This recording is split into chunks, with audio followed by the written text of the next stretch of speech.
Salut les amis, c'est Stam. Aujourd'hui, on se trouve pour une petite vidéo en compagnie d'un 65SX de 2006. Donc voilà, il est là pour une révision avant la vente. Donc dessus, je vais faire un piston, je vais faire les plaquettes, je vais faire une vidange, une purge de l'embrayage car elle cale en première et même le levier est un peu long, je trouve. Même il est trop, on sent pas le petit clac comme d'habitude. Donc purge de l'embrayage, purge des freins. Et voilà, donc je vais essayer de vous filmer l'intégralité du démontage. Je vais pas vous cacher, c'est un peu compliqué, je suis tout seul. Donc je vais essayer de caler le téléphone dans un coin, on voit bien où il y a la luminosité, puis voilà. A tout de suite.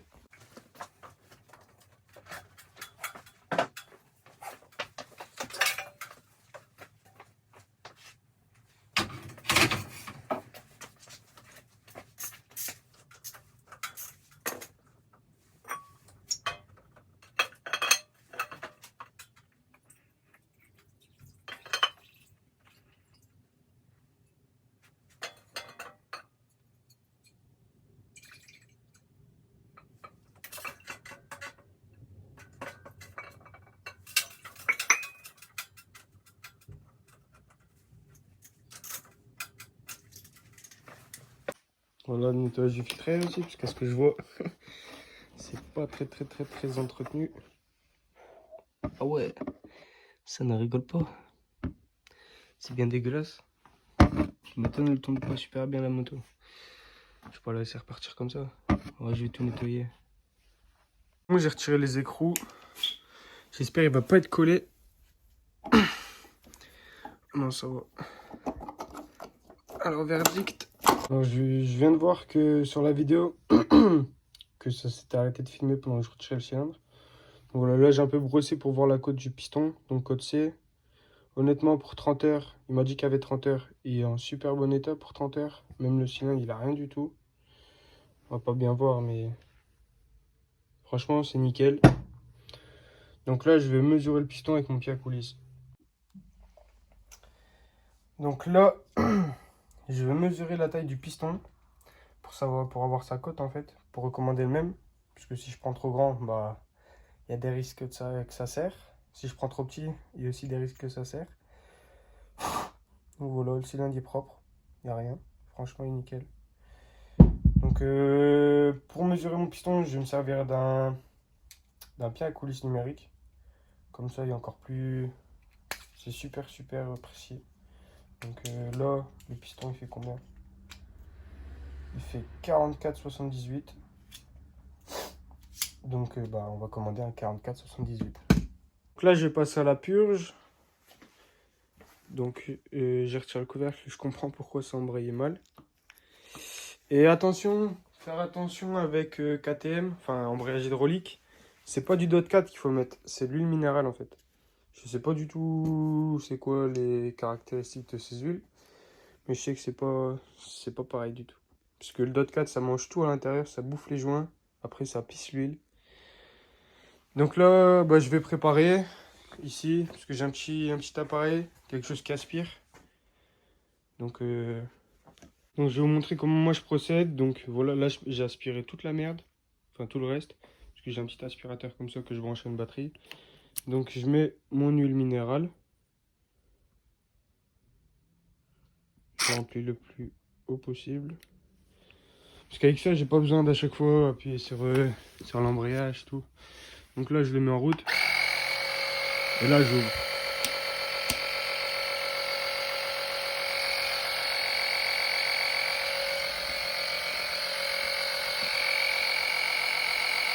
Donc, en voulant purger, j'ai réussi à purger. Donc, le liquide, il revient jusqu'ici, jusqu'au récepteur. Mais, petit problème, enfin là, j'ai mis un connecteur en frein. Mais ça fuit. Donc, j'ai beau faire tout ce que je veux, bah, ça embraye pas. Du coup, on va commander un kit réfection. Puis, je vous montre aussi comment on le change, tout simplement. C'est assez simple à faire. De toute façon, ce soir, je passe la commande. Voilà les amis, j'ai reçu les plaquettes.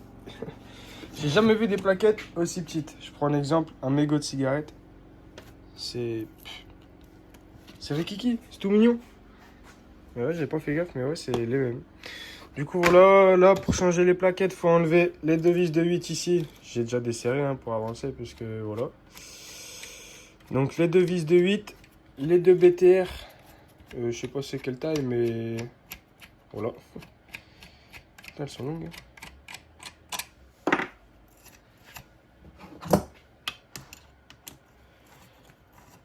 Bon, normalement, j'ai un caméraman qui va pouvoir m'aider à faire la suite, parce que je reçois toutes les pièces ce soir. J'ai toujours pas reçu, donc ça ira plus vite. Là, pour écarter les plaquettes, ce que je fais, je pousse l'étrier contre le disque. Derrière tout, mais enfin, nettoyer. Mais ouais, c'est bien sale. Du coup, là, les plaquettes, bah, elles étaient vraiment en fin de vie. Il restait plus grand chose. Vraiment, il restait un poil de cul. Ça, la petite languette du milieu, je vais la garder. À moins qu'ils en aient donné une nouvelle. Non, même pas, ils en ont même pas donné une nouvelle. Ouais, mais putain, j'ai jamais vu de plaquettes aussi petites que ça. C'est rikiki. Donc voilà, là, je les ai changées et tout. Mais en fait, ce que j'ai oublié de vous dire, c'est que chez KTM, pour les petites motos comme ça, en fait, au milieu de la vis, je sais pas si ça focus.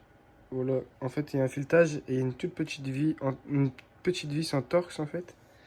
Donc, pour pouvoir bien écarter les plaquettes et tout, faut la retirer. Et forcément, bah, une fois que tout est remis, il faut la remettre et il faut tout repurger. Donc ça, c'est obligatoire. Moi, là, je la remets, je la purge, je purge.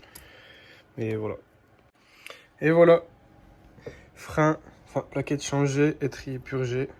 Je sais pas si on va voir. Nickel. Voilà, donc à tout de suite pour la suite.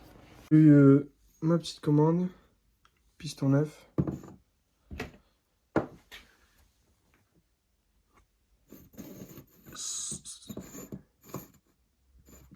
C'est neuf tout ça.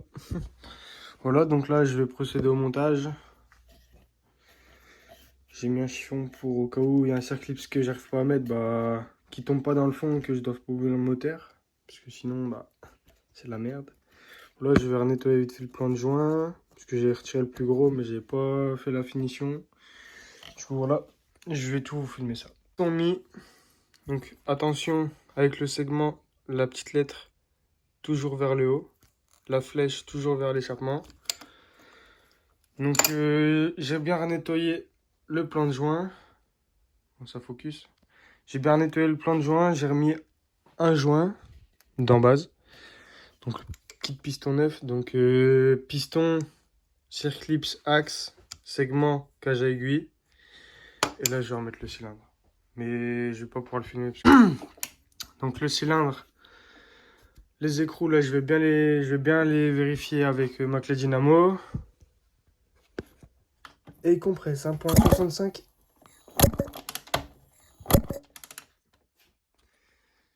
Donc là, je finis de remettre les durites, de tout resserrer les colliers. Ici aussi.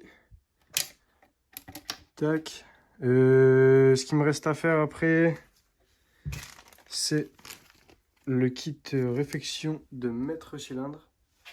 Donc je vais filmer ça en totalité, ça, parce que ça, c'est intéressant. Du coup, voilà, à tout de suite. Je viens de remettre. Là, je remets le réservoir. Je refixe tout. Hop là, la selle.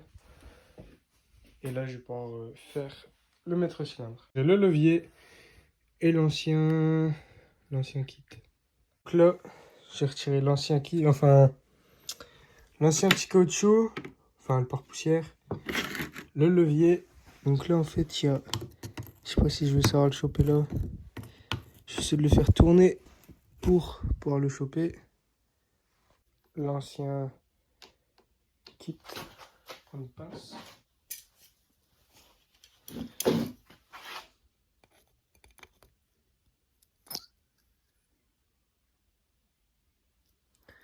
Là, forcément, il y a le liquide qui va sortir.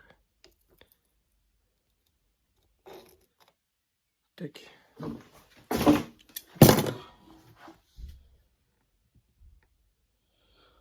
Ouais, il est mangé quand même. Hein. Il est quand même mangé. En bas, je vais mettre le nouveau. Nettoyer les portées. Parce que c'est vraiment dégueulasse. C'est tout gras dedans.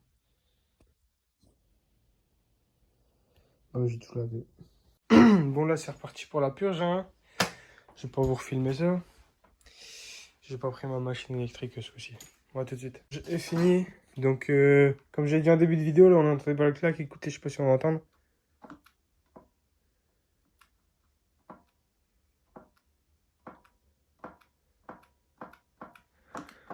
Voilà. Même, on sent bien qu'il y a une résistance dans le levier. Donc voilà, là, j'ai tout remonté. Et je vais la mettre dehors pour voir si elle démarre. Églou, églou, églou, églou.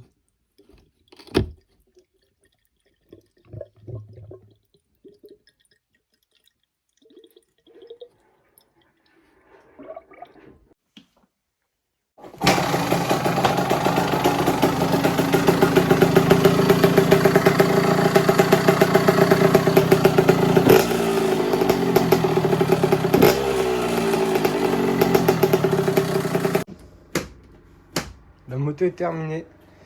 C'était un client, c'était une prépa pour la vente. Du coup, voilà, enfin une préparation pour la vente, un entretien avant la vente. Du coup, voilà, en faisant le montage, j'ai vu que certaines vidéos qui étaient pas là, parce que bah, j'ai pas fait gaffe, mais je filmais pas. Comme le nettoyage du filtre, quand je mettais le nouveau kit de réfection. Quoi d'autre, je sais plus, mais voilà. Du coup, là, normalement, je vais avoir un pote à moi qui va m'aider à filmer. Ça sera beaucoup plus facile pour moi, déjà rien que pour parler. Et lui s'occupera de ça. Moi, j'aurais pas à faire ça. Et ça sera un gain de temps aussi. Un gain de temps, parce que je mets 2 fois plus de temps à tout filmer, à tout expliquer, que quand il y a un caméraman. Du coup, voilà, c'était Sitam. On se retrouve pour une vidéo prochainement pour un kit piston sur un 250 CRF 2019. Du coup, voilà, je vous invite à mettre un like et à vous abonner. Salut, c'était Sitam.